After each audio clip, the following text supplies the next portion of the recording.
9:15 de la mañana, volvemos con más de Punto de Corte Radio y vamos a dar comienzo a nuestra sección de entrevista, por supuesto, el politólogo Nickmer Evans, quien nos acompaña nuevamente un viernes para analizar un poco lo que ha sido la semana del acontecer nacional en Venezuela, en donde, por supuesto, el tema principal ha sido la preocupación de la comunidad internacional en cuanto a lo que ha sido la continuidad de la violación de los derechos humanos en Venezuela. Y en esta oportunidad entonces se ha aprobado que se empiece a discutir en el seno de la comunidad internacional, en esta oportunidad de la ONU, lo que es la aprobación del TIAR. Ya mucho se ha conversado sobre ello, ha generado polémica si esto se refiere a una intervención militar o no. Mismos funcionarios del gobierno de los Estados Unidos aseguran que no es una intervención militar, que esto lo supone una vez se apruebe, pero sin embargo todavía hay abstenciones. Hubo países como por ejemplo Uruguay y Perú que se abstuvieron y dicen que esto da una ventana pero libre a una intervención militar. Tu análisis en cuanto a esta votación que llevó 12 votos a favor y 4 en contra. Bueno, Johan, para que haya una intervención militar por parte unilateral de los Estados Unidos no hace falta la aprobación de ningún tratado. Eso se ha demostrado históricamente durante décadas en relación con la postura injerencista del gobierno de los Estados Unidos de manera permanente histórica en el mundo. O sea, que lo del TIAR es la alimentación de la amenaza creíble. Tenemos que seguir manteniendo desde el punto de vista estratégico el hecho de mantener amenazado el régimen, porque no hay una guerra civil en Venezuela en donde hay una confrontación de dos ejércitos y la amenaza creíble se mide con la cantidad de armas y de fuerza que se despliegue. No queremos llegar ahí, además. Creo que nadie en su sano juicio, porque sí hay desquiciados que quieren llegar a eso, pero nadie en su sano juicio desea que haya una confrontación bélica y mucho menos que haya una guerra civil, una guerra además fratricida. Ahora, el mantenimiento de la expectativa de la posibilidad de que el TIAR tenga algún tipo de impacto, yo sigo manteniendo la misma posición del principio en relación con el TIAR. El TIAR es un tratado que ha sido inviable, es un tratado que no ha tenido ningún tipo de impacto concreto desde el punto de vista resolutivo en la historia de su desarrollo, que tiene procedimientos no definidos y en este momento están en eso de saber cómo aplican el TIAR aquellos que han votado a favor del TIAR. O sea, yo no descalifico el mecanismo en cuanto al asunto de que es una amenaza creíble, que efectivamente hay países que al negarse a votar a favor están admitiendo que se abre esa gran ventana que puede convertirse en una amenaza para una intervención multilateral suscrita por un convenimiento internacional, pero eso no resuelve absolutamente nada el problema que hoy acontece a los educadores, a los jubilados, a las mujeres en estado, a los que sufrimos de las consecuencias, de todas las consecuencias que derivan de la pérdida de la condición democrática en el país. Ni siquiera ya corresponde a una decisión de la Asamblea Nacional, porque ya ellos hicieron la solicitud, ya esto está en instancia internacional, ¿no? Claro, la aprobación del TIAR, o sea, ya el TIAR, o sea, ya lo que las posturas extremas habían solicitado, que era que se activara, que se hiciera la solicitud de la activación del TIAR y que el TIAR se activara y que vamos con el TIAR porque el TIAR es lo que va a resolver el problema para que vengan los marines y tomen posesión del territorio venezolano. O sea, ya eso no está en manos de Juan Guaidó. O sea, si alguien quiere echarle la culpa a Juan Guaidó ya le respondió al extremismo. Exacto. Insisto, cosa que es errática, ¿no? Porque él le responde al extremismo de un lado, pero entonces se deja levantar la mano por Ramón Luz. Felicitaciones a Acción Democrática el día de hoy, 78 años, pero no por eso uno no deja de decir, oye, ¿qué significa que Ramón Alú le levante la mano a Juan Guaidó como candidato presidencial de Acción Democrática? Entonces, vamos, yo no quisiera estar en los zapatos de Juan, en verdad que es complicado tratar de responder en un arco iris tan amplio de la oposición, posiciones electoralistas por un lado y elecciones extremistas por el otro, pero yo creo que tratar de estar bien con Dios y con el diablo también es difícil. En todo caso, teniendo una postura y tratando de conciliar con base en una postura mucho más sólida, creo que ya después de 9 meses es una necesidad. Quizás tú en los primeros 3 meses con la expectativa, como él mismo ha dicho, de que se hubiese podido destrabar y salir de esta crisis en esos 3 primeros meses. La idea de estar bien con todo el mundo era factible, pero ya a los 9 meses el muchacho nace, ya es un parto con un ciclo cerrado y tú tienes que empezar a definir mejores estrategias en ese sentido. Ahí soy yo, precisamente que tocas ese tema, quería preguntarte sobre ello, ¿no? O sea, parece que ya el panorama cambió de estos primeros 3 meses del año a estos ya 9 meses, en cuanto a que ya se habla de escenarios electorales, ya se habla de que Juan Guaidó en efecto parece ser el que va a seguir en la presidencia de la Asamblea Nacional para el año 2020, se habla de que él va a estar hasta el cese de la usurpación, que aparentemente no va a ser este año. O sea, se ha ido cambiando un poco la estrategia. Esto aparentemente, ¿en qué puede derivar? Más allá de que el diálogo está suspendido. Hay muchas torpezas, hay errores que se están cometiendo. Se los he dicho a algunos de los compañeros, por ejemplo, de los partidos que se autodenominan minoritarios. Creo que es una calificación en este momento en el país además despreciativa, que no refleja la realidad del país, porque no conozco ningún partido mayoritario, o sea, ni el PSUV es un partido mayoritario. De estos partidos minoritarios que incluso sacaron una gráfica en donde se asumieron como los enanos de Blancanieves, alegres levantando la mano porque están apoyando a Juan Guaidó para la renovación de una presidencia, una Asamblea Nacional, de la cual todavía falta octubre, de la cual todavía faltan como 3 meses, ¿no? 3 meses y algo. Es como la de... 3 meses puede cambiar. Claro, no, pero por parte de estos sectores, equivocadamente, desde mi perspectiva, están admitiendo que Juan tiene que seguir siendo presidente de la Asamblea porque antes de enero no va a haber ningún cambio.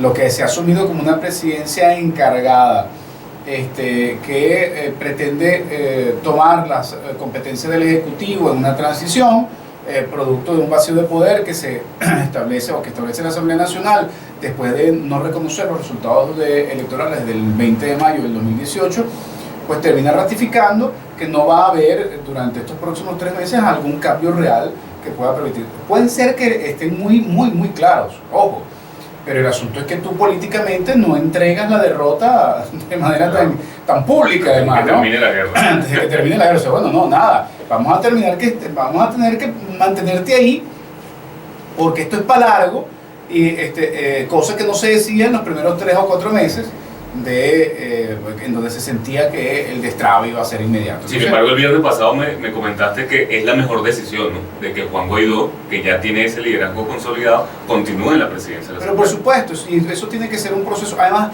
debe ser un proceso de negociación que no está cerrado dentro de la Asamblea Nacional.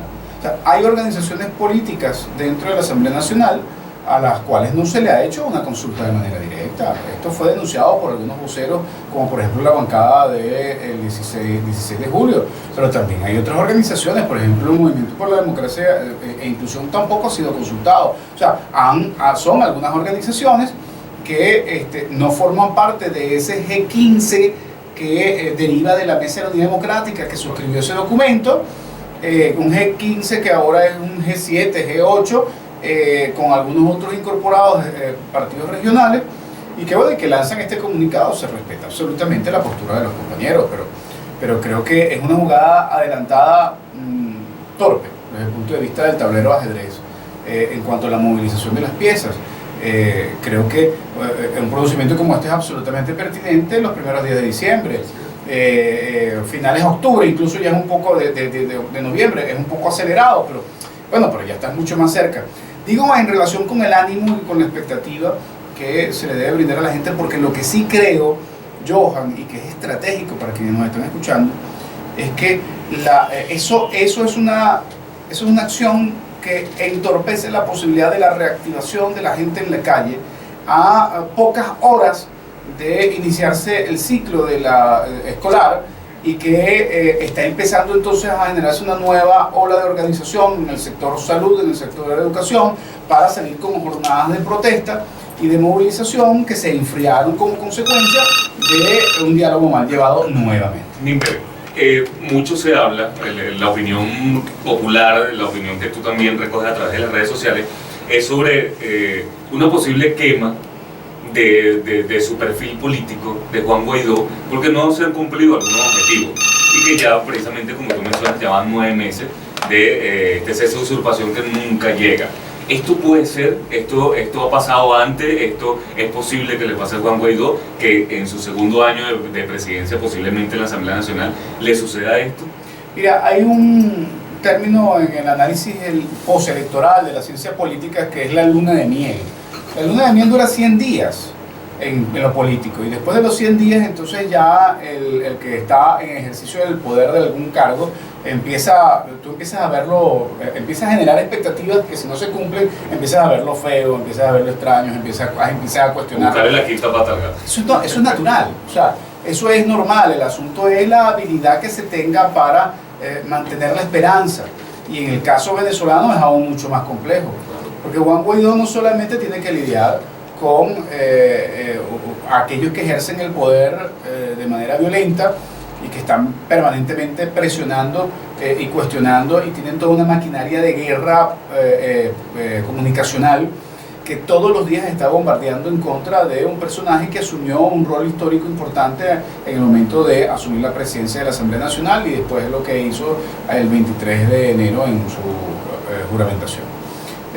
Ahora, si a eso le sumas que sectores de oposición también tienen toda otra maquinaria comunicacional que están pretendiendo que se acorte la proyección de Juan Guaidó, evidentemente que está en una situación compleja. O sea, por el contrario, que después de 9 meses esté en la opinión pública como está, yo creo que hay que analizarlo como un elemento favorable, y creo que, por supuesto, sectores de la oposición tienen que reubicarse en relación con la necesidad del requerimiento de la necesidad de que haya un liderazgo. Ahora, este liderazgo no es un cheque en blanco, ¿no?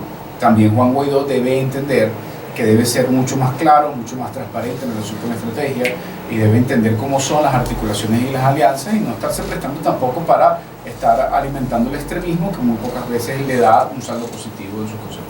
9:27 minutos de la mañana, estamos conversando en cabina con el politólogo Nigmer Evans. Ya volvemos con más de Punto de Corte Radio.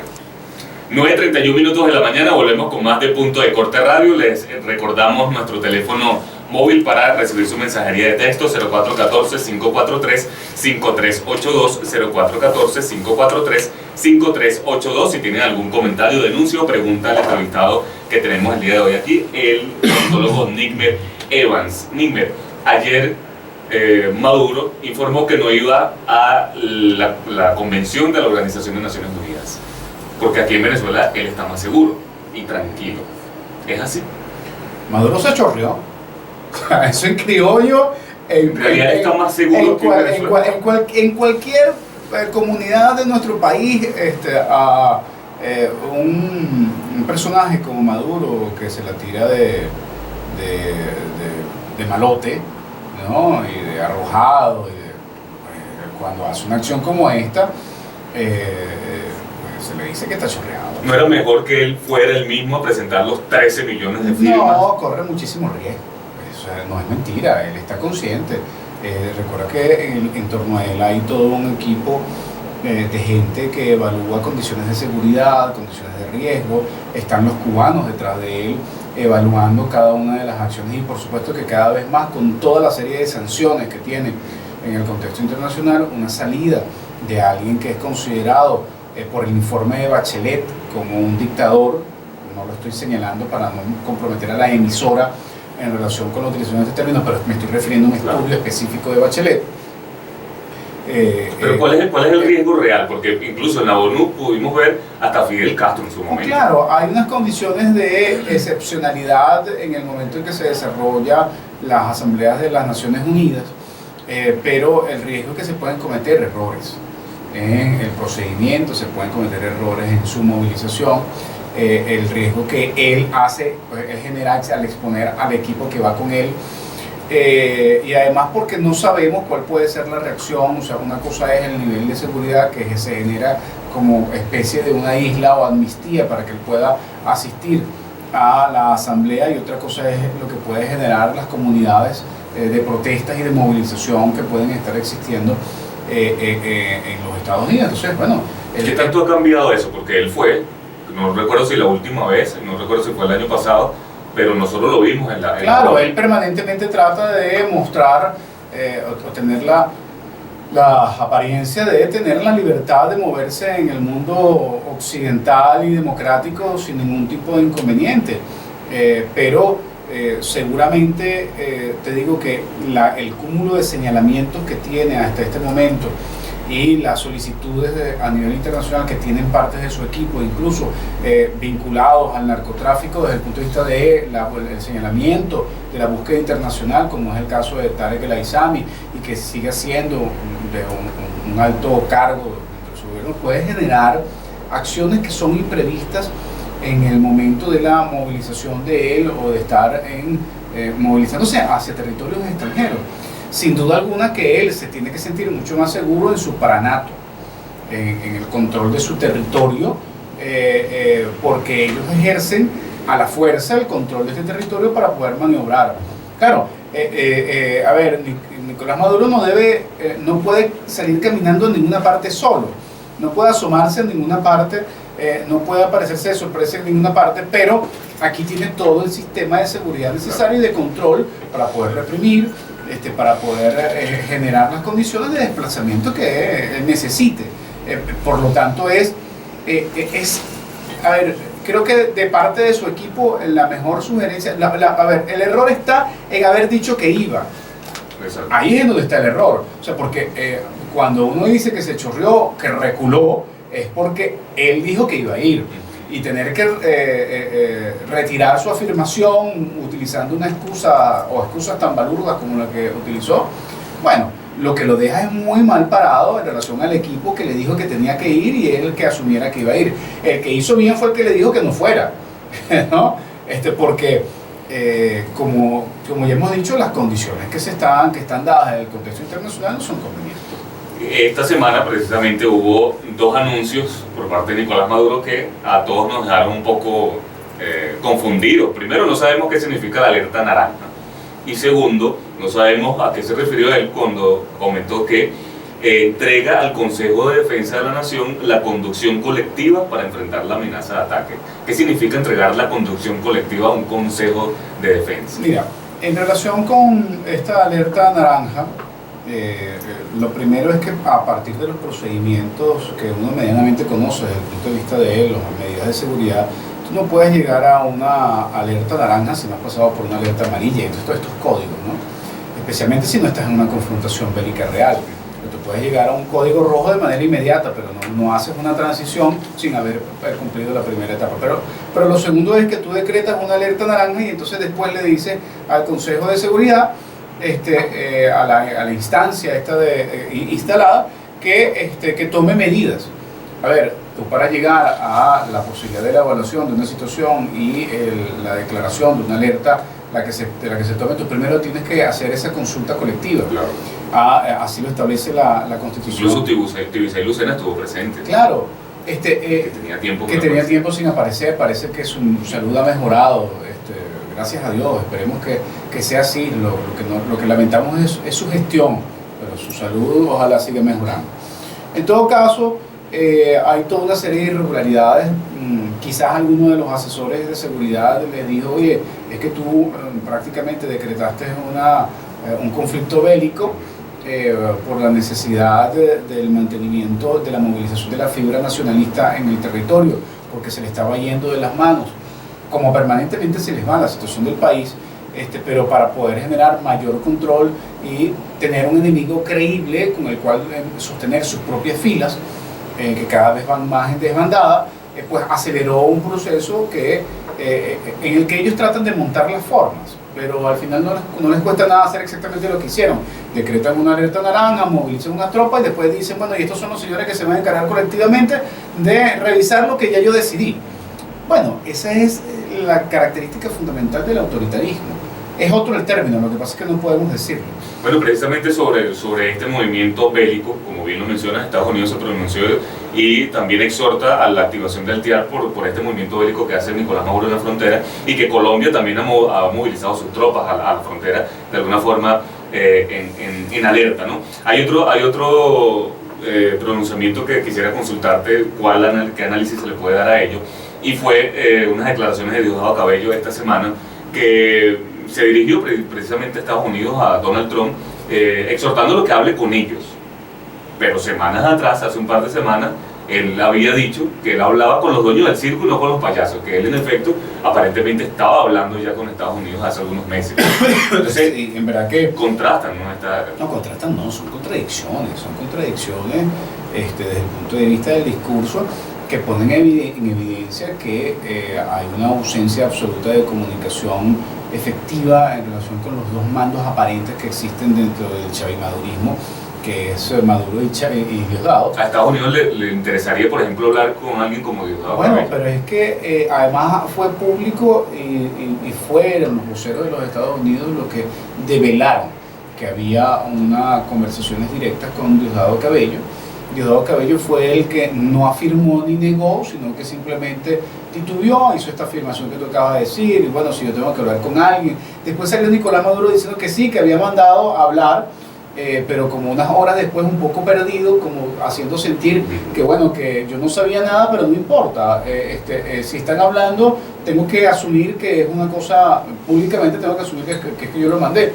Y bueno, y entonces ahora, después de que supuestamente si hubo una develación, una filtración de la información por parte de Estados Unidos, es porque este intento de contacto con Diosdado Cabello se realizó, pero no fue fructífero. Eso tengámoslo claro de principio, porque si es eficiente no se devela. Si están a punto de acordar la salida de Maduro a través de la vía de Diosdado, no se devela.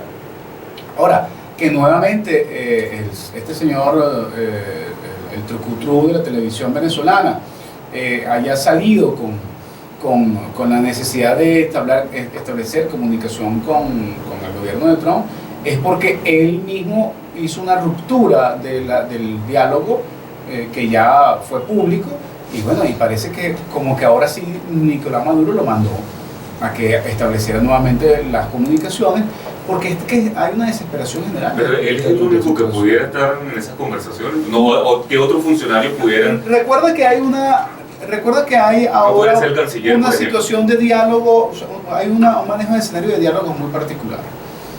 Toda la fuerza que había empujado Nicolás Maduro en el marco del diálogo para ganar tiempo estaba concentrada en Noruega y en Barbados, y ahí estaban, pues, ¿no? Lograron ganar tiempo, pero ellos mismos se pararon. Cuando se devela el escenario de que Diosdado Cabello estaba desde julio conversando con los Estados Unidos, dice, bueno, pero esto es otra manera de dialogar, ¿no? Es una manera de diálogo que ellos consideran mucho más directa para la resolución de los conflictos, que también se cayó. Entonces, al no tener nada, están obligados de manera inmediata a reactivar con quien ya habían tocado, que es a Diosdado Cabello. Porque al final, tú puedes mandar a hablar con cualquiera, pero Diosdado es capaz de frenar el diálogo como lo frenó en Barbados. Y si es él ahora el protagonista, entonces quizás la cosa pueda avanzar. Al final siempre fue así, Diosdado siempre bombardeó el diálogo porque él no estaba dentro del diálogo mediado por Noruega. Y ahora le interesa ser el centro de atención para que Nicolás Maduro dependa más de él.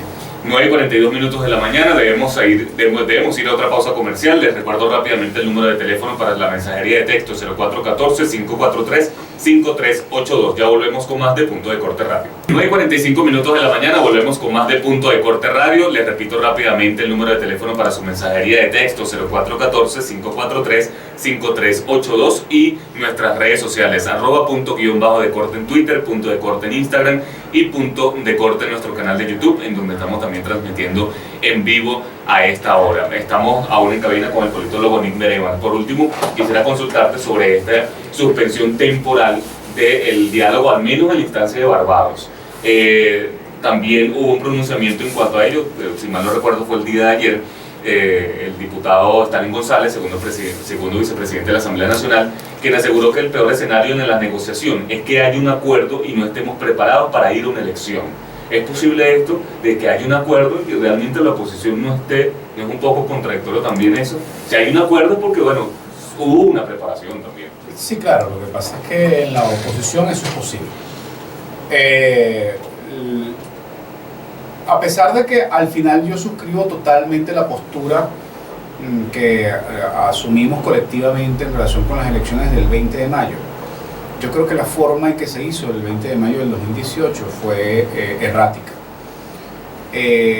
nosotros pudimos haber inscrito candidato a esa elección del 20 de mayo y dada el hecho de que no hubiese condiciones, como efectivamente no las hubo, haber retirado al candidato una semana o 2 semanas antes hubiese sido mucho más impactante que simplemente no asistir. No era el caso de Henry Falcón, a quien tuve la oportunidad personalmente de plantearle esto y decirle, y si no logras las condiciones electorales te vas a retirar una semana antes y sabes que eso podría generar un impacto extraordinariamente favorable y revertir todo lo desfavorable que tienes en este momento. Y él me dijo que sí, no lo hizo, y lo peor es que el día de las elecciones reconoció que no hubo condiciones para las elecciones, o sea, que quedó en el ridículo absoluto. Creo que es posible que haya algunos sectores dirigentes de la oposición puedan llegar a acuerdos de una elección y no estar listos para ir a una elección. Sí, tiene mucha verdad. Ahora el problema, claro, él no deja de tener razón. Ahora, el problema es que tú centres la atención en pensar que solo ese escenario es el viable y que los partidos políticos en este momento se concentren, especialmente el G4, se concentre fundamentalmente, cuando hablo del G4 para que nos escuchen y de repente no estén ubicados en Acción Democrática, Voluntad Popular, Primera Justicia y Un Nuevo Tiempo, que son los partidos hegemónicos de la Asamblea Nacional, porque en la oposición también hay hegemonías excluyentes, ¿no? Yo no entiendo qué más preparación pueden tener estos partidos políticos que están haciendo padrones electorales desde hace meses, años, que están haciendo casa por casa todos los fines de semana.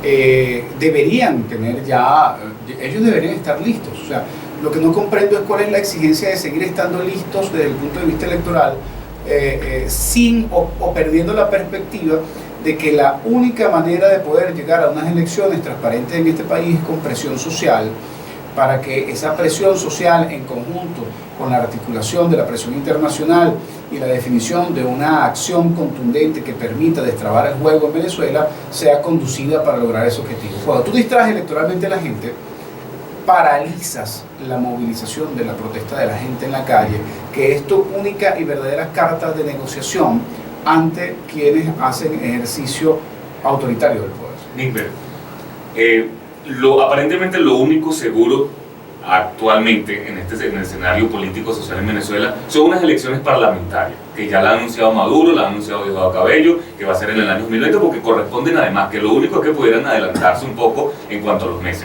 Pero aparentemente eso es lo único seguro en la actualidad. Mucho se dijo de la oposición cuando no participó en esas elecciones parlamentarias en la anterior Asamblea Nacional, 2005. De que fue un error. Sí, sería un error no volver a participar en esta del 2020, así como tú mencionas de que pudo haber sido un error no participar en estas presidenciales en mayo del año pasado.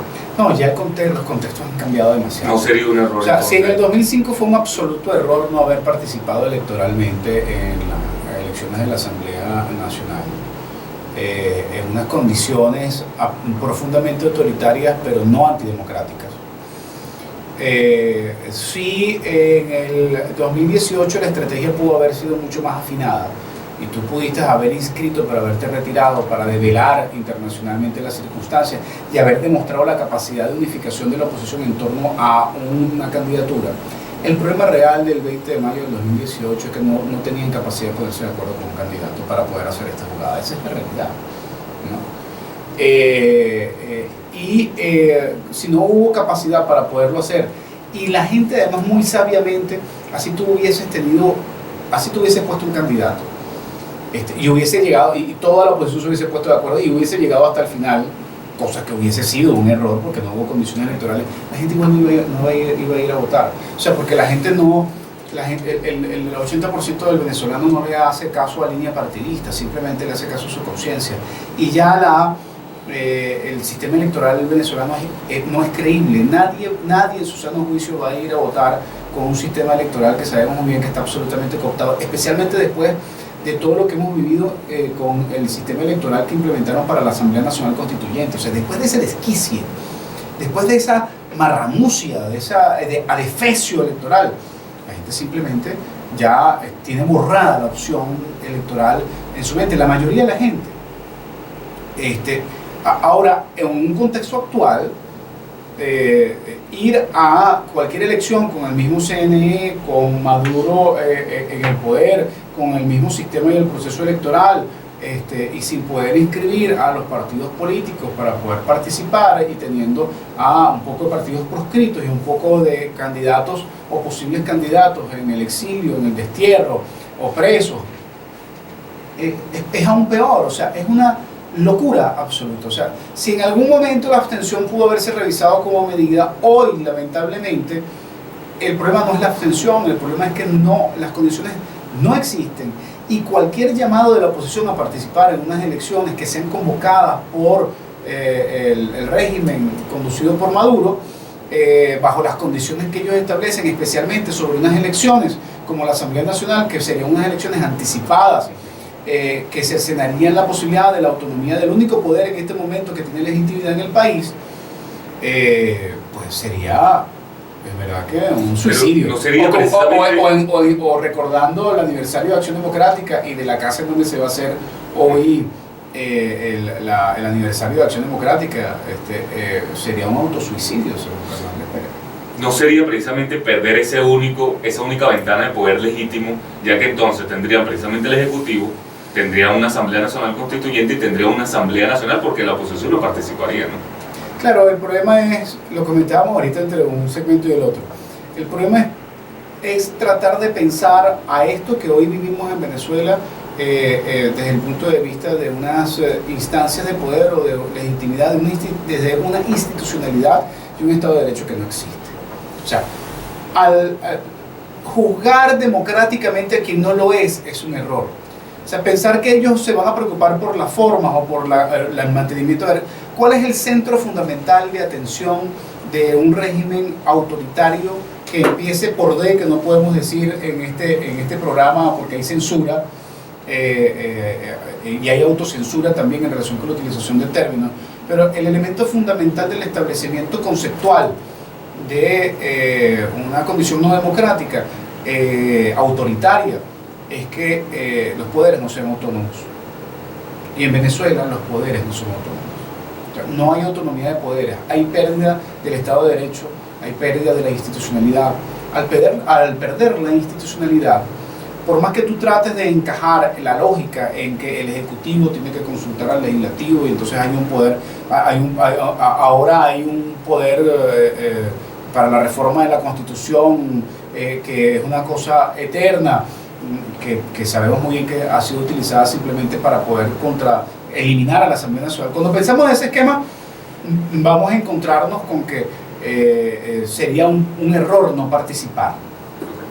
Pero cuando tú te das cuenta que hay una ruptura del orden absoluto de todo eso, y que la única manera de poder participar es el restablecer el orden en ese sentido, entonces tú puedes entender el hecho de que en este momento no haya condiciones, porque una parte impone a la otra. Si hay un proceso de negociación, se subsanan una serie de elementos, y aún a pesar de que no hay un reconocimiento de quien ejerce el poder hoy, Nicolás Maduro, como presidente de la República por parte de algunos sectores, sin embargo se llegó a un acuerdo para que en el marco de la transición nosotros podamos salir por un camino claro, que es el que haya condiciones limpias para sustituirlo. Entonces eso podría levantar el ánimo de la gente y la conciencia de la gente para participar electoralmente. Nigmer, agradecido por supuesto acompañarnos en esta hora de programa. 9:56 minutos de la mañana. Conversamos entonces con Nigmer Evans, politólogo. Estas declaraciones por supuesto van a verlas reseñadas en nuestro portal web puntodecorte.com. Invitamos entonces ya para que nos sintonicen el próximo lunes a las 9 de la mañana, otro programa de Punto de Corte Radio. Nos despedimos desde la dirección general Carlos Alaña, en la coordinación de la emisora Wilmelis Villalobos, en el control técnico José Blanco, en la producción del programa Alexandra Villán, en la conducción que les habló Joan Álvarez, @Joan Álvarez.